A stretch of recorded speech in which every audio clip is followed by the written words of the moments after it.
नमस्कार दोस्तों, मैं पूजा राणा आपका स्वागत करती हूं आपके अपने चैनल एस्ट्रो लाइफ विजन में।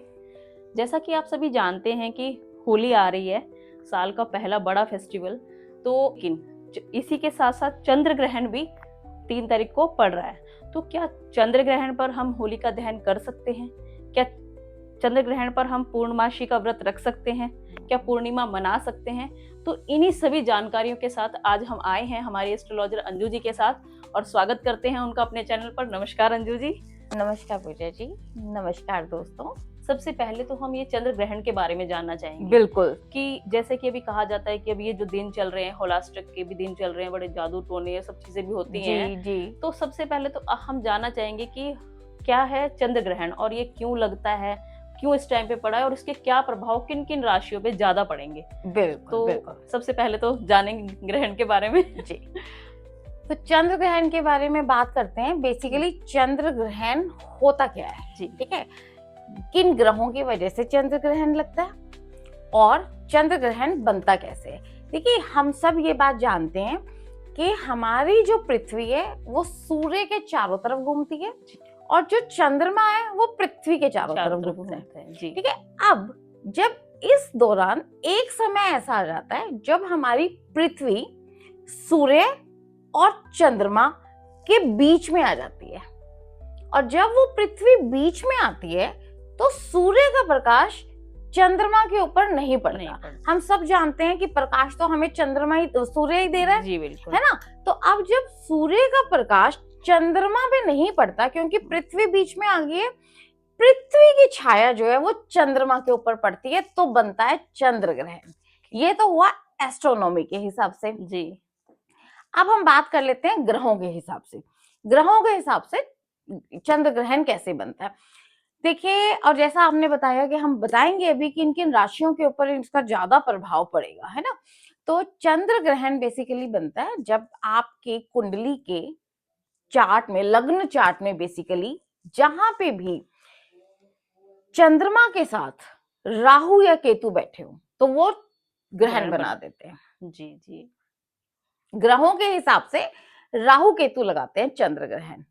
और ये स्टोरी तो मैंने अपनी पिछली वीडियो में बहुत बार सुनाई हुई है कि राहु केतु एक राक्षस के ही दो हिस्से हैं जो चंद्रमा के साथ, चंद्रमा से उनकी सबसे बड़ी दुश्मनी है। सूर्य और चंद्रमा दोनों के साथ उनकी सबसे बड़ी दुश्मनी है और आपने देखा है कि जो ग्रहण है वो हमेशा सूर्य और चंद्रमा पर ही लगता है और लगाते भी राहु केतु और लगाते भी राहु केतु है। जी। चलिए, ये हो गया हमारा ग्रहों के हिसाब से। अब हम बात करते हैं कि चंद्र ग्रहण जो है इसका बेसिकली असर किन किन राशियों पे पड़ रहा है। जी, देखिए, चंद्र ग्रहण सबसे पहले हम बात कर लेते हैं कि ये शुरू कब हो रहा है। 3 मार्च 2026 को चंद्र ग्रहण लग रहा है और ये तकरीबन दिन में शुरू हो जाएगा 3:20 पे और शाम को 6:47 तक इसका टाइम रहेगा। ठीक है, तो अब हम देख लेते हैं, पहले जानते हैं कि इस टाइम पे हमें प्रिकॉशंस क्या क्या करनी चाहिए, है ना। क्योंकि देखिए, सबसे पहले तो हम बात करते हैं गर्भवती महिलाओं की। सबसे ज्यादा टेंशन उन्हीं को होती है ना, कि गर्भवती महिलाओं को इस दिन पे क्या करना चाहिए या सभी लोगों को इस दिन पे क्या करना चाहिए और क्या नहीं करना चाहिए। तो देखिए, जब ग्रहण लगता है, जैसे कि 3:20 पे ग्रहण लग रहा है तो उसके 9 घंटे पहले सुबह का तकरीबन 6:20 से ही सूतक का टाइम शुरू हो जाएगा।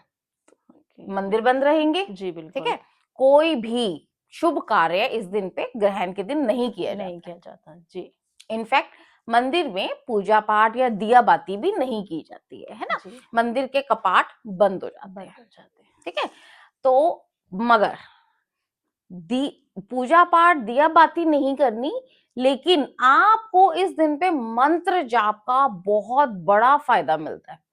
इस दिन पर कहते हैं पवित्र नदियों में अगर स्नान किया जाए तो उसका हमें बहुत फल मिलता है। और जितने भी हमारे बड़े साधु संत योगी इस तरह के लोग होते हैं वो पवित्र नदियों में जाके अपनी साधना करते हैं, अपने मंत्र सिद्ध करते हैं। चंद्र ग्रहण के समय पे जितना ज्यादा मंत्र जाप किया जाता है उसका हमें, इनफैक्ट अगर आप एक माला मंत्र जाप की करते हैं, किसी भी मंत्र जाप की, इस दिन पे स्पेशल जो मंत्र जाप करना है वो मैं अभी आपको वीडियो में आगे बताऊंगी। आपके जो भी इष्ट देव है, जिनकी भी आप ज्यादा पूजा आराधना करते हैं, जिन्हें भी आप मानते हैं, आप उनके नाम की एक माला करें और सिर्फ एक माला का फल 100 गुना मिलता है आपको। यानी अगर आपने एक माला की है तो उसका 100 मालाओं जितना आपको फल मिलेगा। ठीक है, तो अब हम बात करते हैं पहले गर्भवती महिलाओं की, बच्चों की और बुजुर्गों की। जी देखिए, अब चंद्र ग्रहण शुरू हो जाएगा सुबह तकरीबन 6 बजे, जी, सो तक अप्रोक्सीमेटली लग जाएगा। 6:20 से लग जाएगा। 6:20 से लग के अब ये शाम को 6:47 तक रहेगा, तो इतने टाइम तक सबके लिए भूखा प्यासा रहना मुश्किल है। और बिल्कुल। गर्भवती महिलाओं और बड़े बुजुर्ग जिन्होंने दवाइयां लेनी होती हैं या जिन्हें कोई भी बड़ी बीमारी भी हो सकती है, तो इन सब के लिए या बच्चों के लिए इतने लंबे समय तक भूखा रहना बहुत ही मुश्किल है। मुश्किल है, जी बिल्कुल।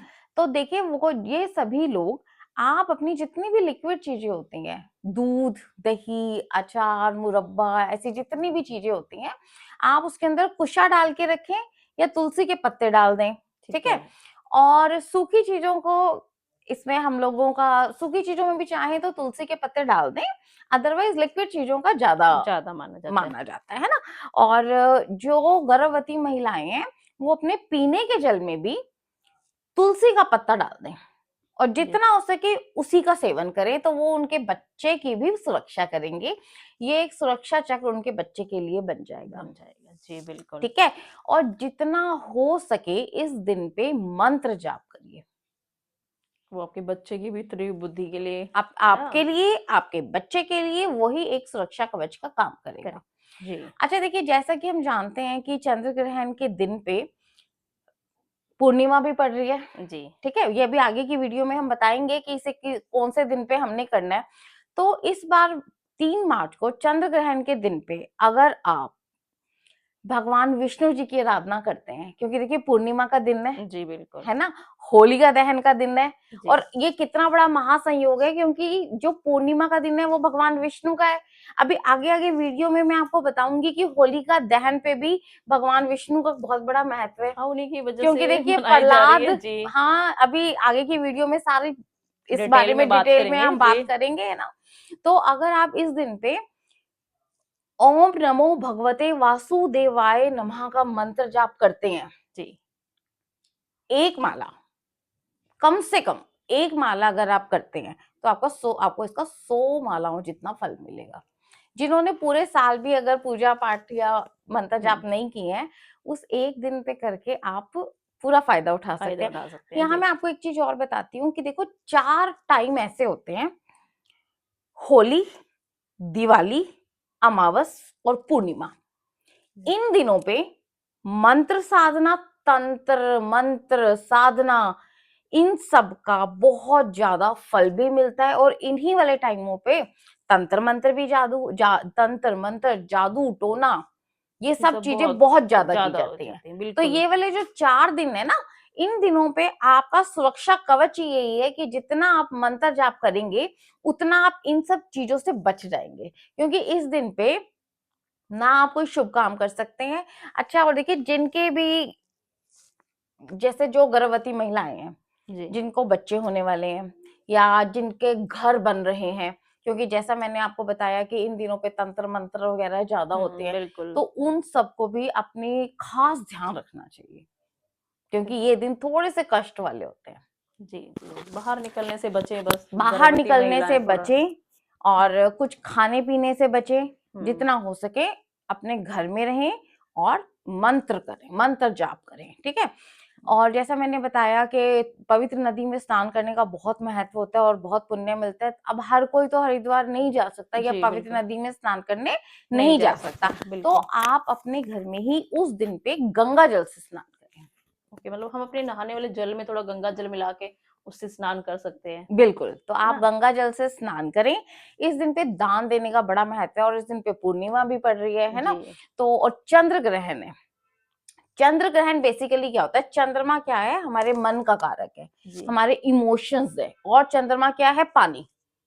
ठीक है, तो इस दिन पे समुन्द्र में भी बहुत उथल पुथल होगी, क्योंकि चंद्रमा यानी पानी के ऊपर ग्रहण लग रहा है। जी ठीक है, आपके मन में बहुत उथल पुथल होगी। अब अगर हम कुंडली के हिसाब से बात करें, तो जिनके भी कुंडली में, लग्न चार्ट में चंद्रमा राहु केतु के साथ युति में है, कंजंक्शन में है, उसके उनके ऊपर इनका ज्यादा इफेक्ट आएगा। इस दिन पे आपको बहुत मूड स्विंग्स हो सकते हैं। जिन्हें डिप्रेशन की प्रॉब्लम है उनको थोड़ी दिक्कत बढ़ सकती है। अपनी माताओं का स्पेशल ध्यान रखें क्योंकि चंद्रमा माँ का भी कारक है। जी ठीक है, बिल्कुल। तो इस दिन पे आपको ये सब परेशानियां आ सकती हैं। आपको अकेलापन लग सकता है, आपका डिप्रेशन थोड़ा बढ़ सकता है। चंद्र ग्रहण लग रहा है तो ये अपने बैड इफेक्ट, नेगेटिव इफेक्ट तो जरूर दिखाएगा ही दिखाएगा। जी तो बिल्कुल। इन सब से बचने के लिए ही हम मंत्र जाप करते हैं।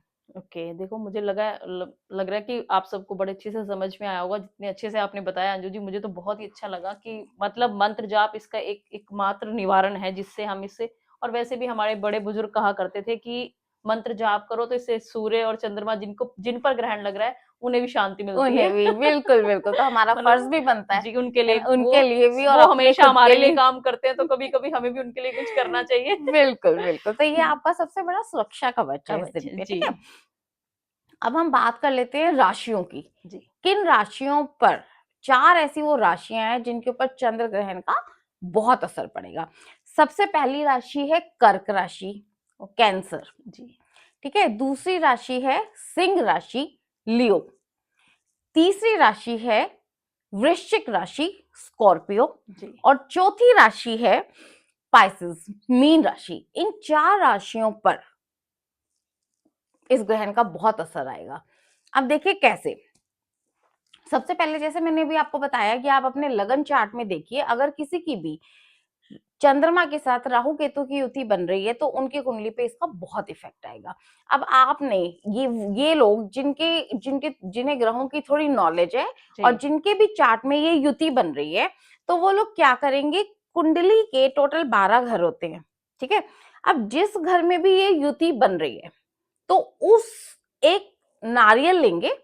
ठीक है, हम सब जानते हैं राहु का सबसे बड़ा उपाय नारियल है। जी तो आप एक नारियल लेंगे, उसे अगर वो पहले घर में है तो एक बार, दूसरे घर में है 2 बार, चौथे घर में है 4 बार, 10वें घर में है 10 बार, 12वें घर में है 12 बार, जिस भी घर में वो है तो जितनी उतनी बार एंटी क्लॉक अपने सिर के ऊपर से उतारेंगे और किसी भी बहते हुए जल में उसे प्रवाहित कर कर देंगे। देंगे। जी जी सबसे सबसे इजी रेमेडी तो ये है।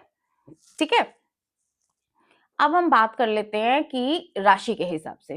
तो सबसे पहली राशि जो कर्क राशि है जिसके ऊपर इसका बहुत प्रभाव पड़ेगा, तो उस राशि के 8th हाउस में इस ग्रहण का प्रभाव पड़ेगा।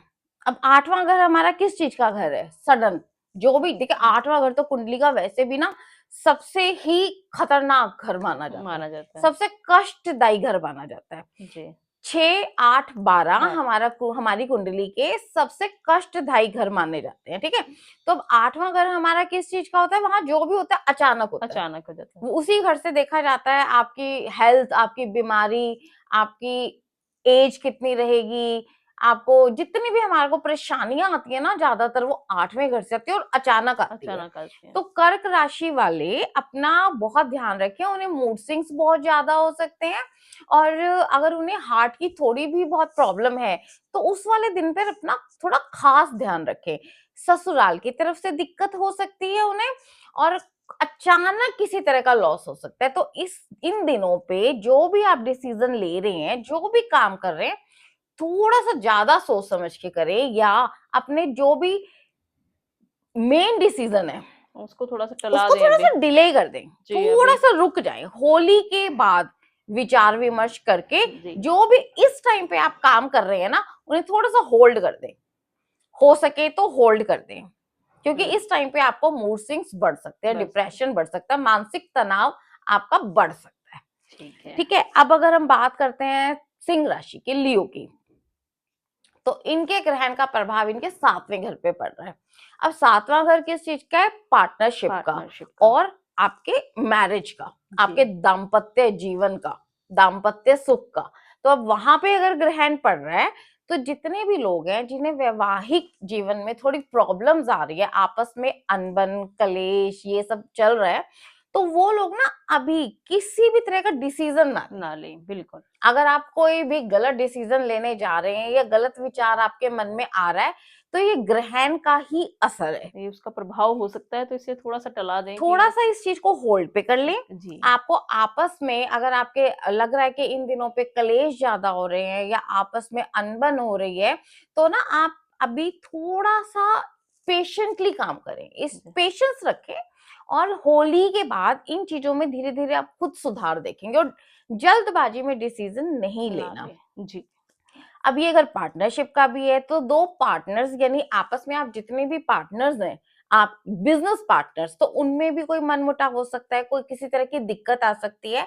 तो अगर आपको लग रहा है कि इन दिनों पे आपको किसी तरह की दिक्कत आ रही है, तो भी अपने जितने भी कागजी कार्यवाही है या जो भी आपके बिजनेस से रिलेटेड काम है, उनमें थोड़ा पेशेंस रखें। उनको भी थोड़ा सा टाइम के लिए होल्ड कर दें कि कोई भी क्विक इसका डिसीजन सबसे ना ले। इसका सबसे अच्छा उपाय यही है कि अभी आप थोड़ा सा होल्ड कर लें होल्ड कर लें। और थोड़ा सा रुक जाएं। होली के बाद चीजें अपने आप ठीक बेहतर हो होने लगेंगी। ठीक है, अब हम बात कर लेते हैं तीसरी राशि की। तो तीसरी राशि है वृश्चिक राशि, स्कॉर्पियो। अब इस पे ग्रहण का असर पड़ रहा है चौथे भाव में। चौथा घर किस चीज का है? कुंडली का चौथा घर है हमारे सुख सुख का, का उसे सुख स्थान कहा कहा जाता है, जाता है। माँ का घर भी कहा जाता है। और सुख स्थान है, साथ में जितनी भी हमारी प्रॉपर्टी होती है, जी। घर वाहन का सुख, ये सब हमारा चौथे घर से देखा जाता है। अब ग्रहण का असर अगर चौथे घर में पड़ रहा है, तो जो भी आप इस वक्त अगर आप कोई प्रॉपर्टी ले रहे हैं, इन दिनों में प्रॉपर्टी लेने का विचार कर रहे हैं, तो उसमें भी जल्दबाजी पे डिसीजन ना लें, आपको हानि हो सकती है। तो आप चंद्र ग्रहण के बाद बेसिकली होली के बाद ही कोई निर्णय लें, या कोई व्हीकल खरीदने लगे हैं, कोई भी ऐसे सुख की भौतिक चीजें खरीद रहे हैं, तो उस वाले डिसीजन को भी अभी कुछ दिनों के लिए होल्ड कर दें। अभी जल्दबाजी में कोई डिसीजन ना लें।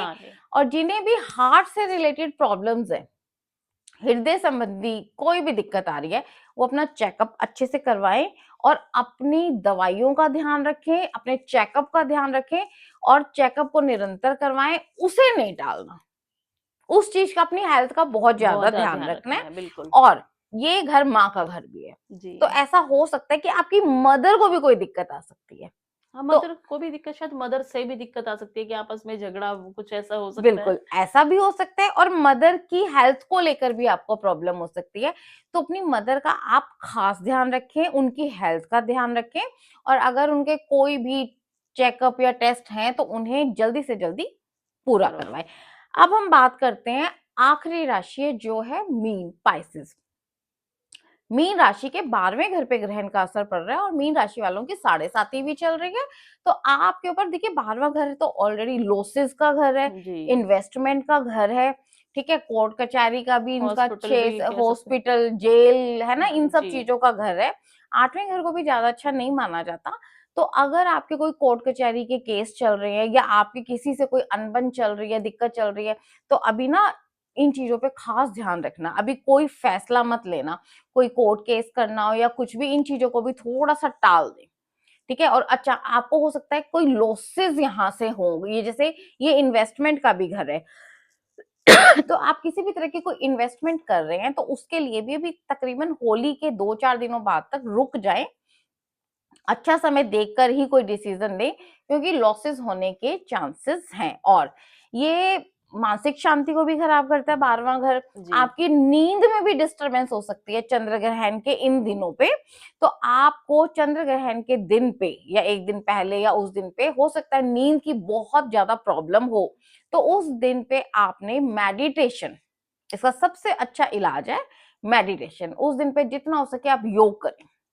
तो जितना आप योग करेंगे उतनी आपको मेंटल हेल्थ आपकी अच्छी रहेगी, और मानसिक परेशानियों में भी आप इस चीज में ठीक रहेंगे।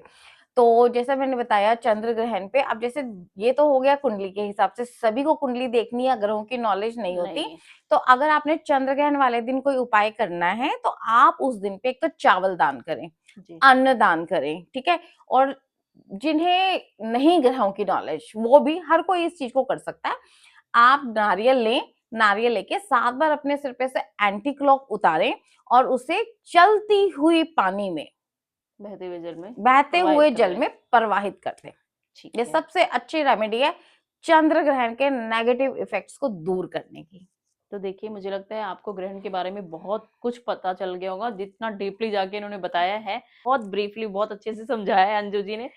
तो आपको इसके बारे में कोई भी डाउट अगर है, फिर भी आप हमसे बात करना चाहते हैं, तो हमारा नंबर आपकी स्क्रीन पे है। आप अपनी कुंडली के बारे में, किसी भी प्रॉब्लम के बारे में हमसे बात करना चाहते हैं, तो हमने अपना नंबर आपकी स्क्रीन पर है और आप हमसे बात कर सकते हैं। इसी के साथ आज के लिए नमस्कार दोस्तों। नमस्कार।